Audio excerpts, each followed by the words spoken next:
This may be one of the hardest videos I've recorded to date. I want to talk about childhood trauma and specifically the traumas that I have prevailed through. There are a long list of them. What I want to start by saying is that trauma touches every area of your life, not just your relationships, but your work. It touches your finances. It touches, obviously, your body. And it touches your friendships. It has its roots in just about every area of your life. And for myself, any place where I've struggled in life, I can always find a root of that struggle in my childhood traumas. So I just want to let my viewers know that if you feel like everything has been impacted by what happened to you, you're not alone and you are not crazy. Okay? So I'll just start by saying that my mother was 18 years old when she became pregnant with me. As the story goes, she was living with a man who was older than her and who was, let's just say, taking advantage of her because she needed a place to stay, at which time she became pregnant with me.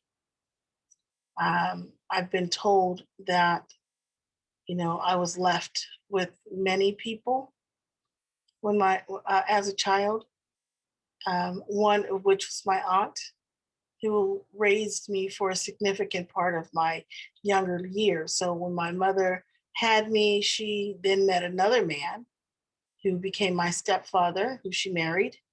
And on their honeymoon, they left me, a baby, maybe a few months old, with my aunt, and went off on their honeymoon and didn't come back for almost a year. So that was my first abandonment. Now, abandonment has became a theme for my mother over my lifetime. In fact, I was abandoned 3 other times after the first abandonment.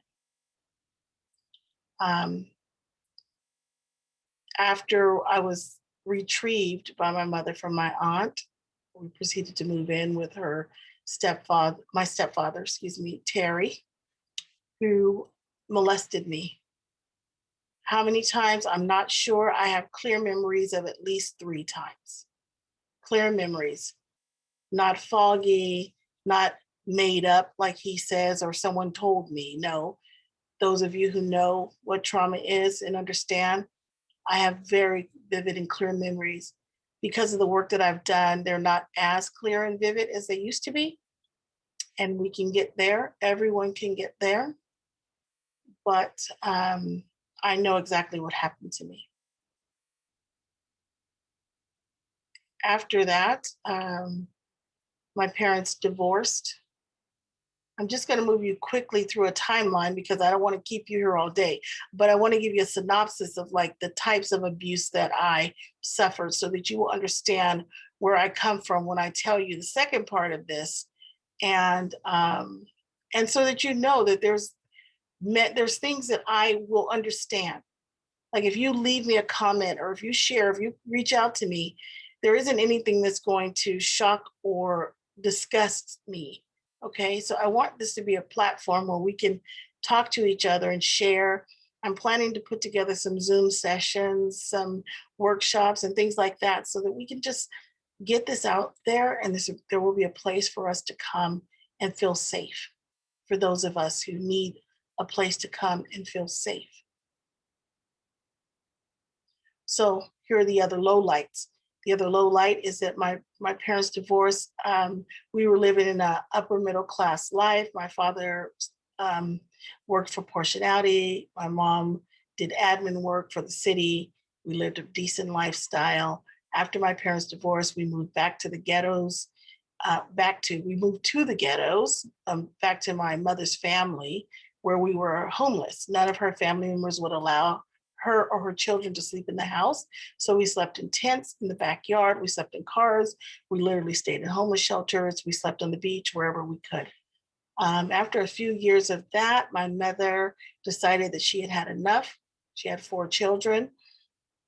Her 4 children came home to a note on the kitchen table that said that she was leaving to go to Baltimore with one of her new boyfriends.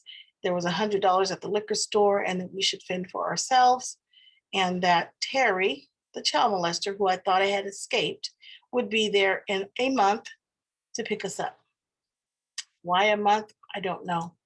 Who knows what a deranged mind is thinking when they plan things as hideous as this.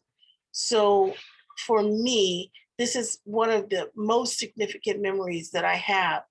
We were in this, what amounted to a storage unit, waiting for this man to come and pick us up. And we had spent the $100 at the liquor store because we were just children. I think I was 8 or 9 years old at the time. And we were very hungry. Now, my family of origin lived in the same city with us, knew that we were there, but since my mother was the black sheep of the family, none of them came to get us. Not her brothers, not her mother, no one. So we waited there, very, very hungry for that molester to come and pick us up. And me knowing that I was going to be raped when I got picked up didn't deter me from wanting to be picked up, because I couldn't stand to see my brothers hungry. And this set up a pattern for my entire life, sacrificing myself for other people's happiness, sacrificing myself for other people's well-being. And it took a long time to break that pattern, to actually face that memory and to break the pattern. Many other things happen, and maybe I'll explain them in another video. But what I want to get to in this one is that you and I did nothing to cause these types of things to happen to us. You and I deserve peace, joy, and happiness. You and I can heal from these type of heinous wounds. What does it take? Number one, for me, and I don't know how you will get there. I don't judge religions, and I don't judge any way that you find your connection with the divine creator of this world, but find a connection. If you don't believe in him, put him to the test. Tell him, tell them, tell her, tell it, however you see it. I don't believe in you. Prove it to me. And then wait and see what's happened. But my connection to God really is the only thing that changed my life. And I tried a lot of different things. Okay. I got over lots of addictions and lots of promiscuous behaviors, things that I thought would bring me joy and peace, and they did not. Only my relationship with God brought me joy and peace. And the second thing that helped was when I connected with that God, he asked me to offer forgiveness to everyone who's hurt me. Now, when I first heard that, prior to my relationship with God, I cussed everybody out. Like, it was unheard of. It was unthinkable that I was going to let those people off the hook for what they had done to me. But then when I understood what forgiveness truly was, it was not letting them off the hook. You guys know, you've heard this from all the greats.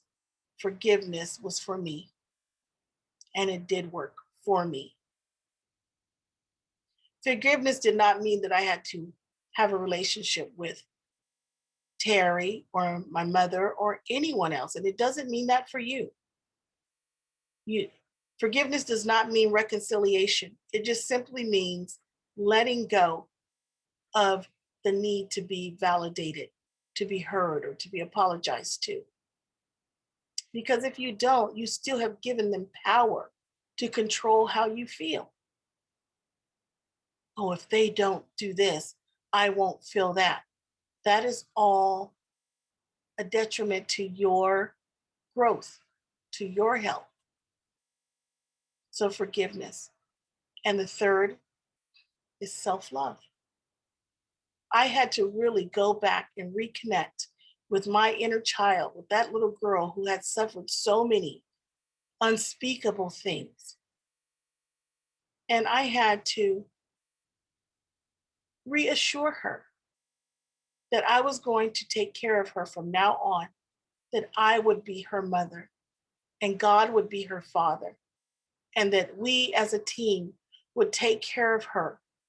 And I told her that we persevered through everything.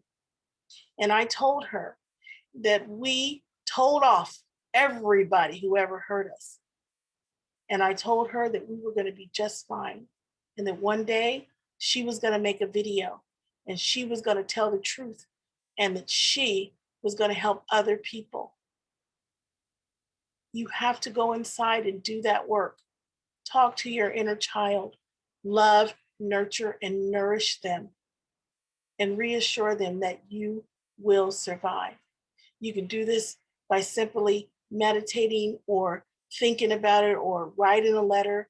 There are many different practices. And if you follow me on my channel, I will get into some of those things and I'm going to show us how to get out. And finally, with self love,